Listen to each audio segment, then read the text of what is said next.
त्रै कैमरे वाला जेड़ा 1 2 3 कैमरे नहीं होंदे ओदा नाम ते मेनू अस्सलाम वालेकुम। तो फाइनली गाइस हमने लंगर लुंगर कर लिया था, तो मैं आपको भाइयों से मिलवाता हूँ ये किस खुशी में लंगर चल रहा था। वो थोड़े से सीधे हो जाएं।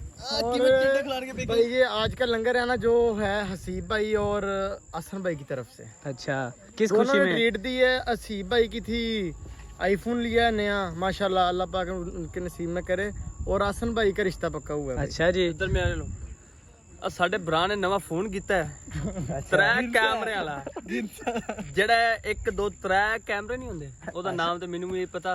त्रै कैमरा कीता है। अच्छा आ साडा भरा वेखो इस दा रिश्ता पक्का होया। अच्छा भावनागर शहर दे विच अच्छा डूंगे बुंगे दी लागे और ते ओदी इंशाल्लाह खुशी दे हम विच जा सानू रहे हैं। ट्रीट खुआई सारिਆਂ ਨੂੰ। अच्छा असा खादा हिरन दा गोश्त। अच्छा हिरन दे पकाब अगे तू दस अगे तू दस मैं भी यही दस रहा हूं, मैं की दस अच्छा तू कुछ और दस दे सारा कोई दाता कर की खादा वा तू बूम पेट्रोल पता समझते अच्छा खान ਤੁਹਾਨੂੰ ਦੱਸਦਾ ਜੀ ਕੀ ਖਾਦਾ ਆਪਾਂ दसो ਖਾਨ ਦੱਸੋ ਕੀ ਖਾਦਾ ये मरगुरो मंगा वो खड़ा ला वाखा सही था राटोल पजामा मंदी जी सड़े लांदे बांधी हो गई क्या ना बड़े सुरू की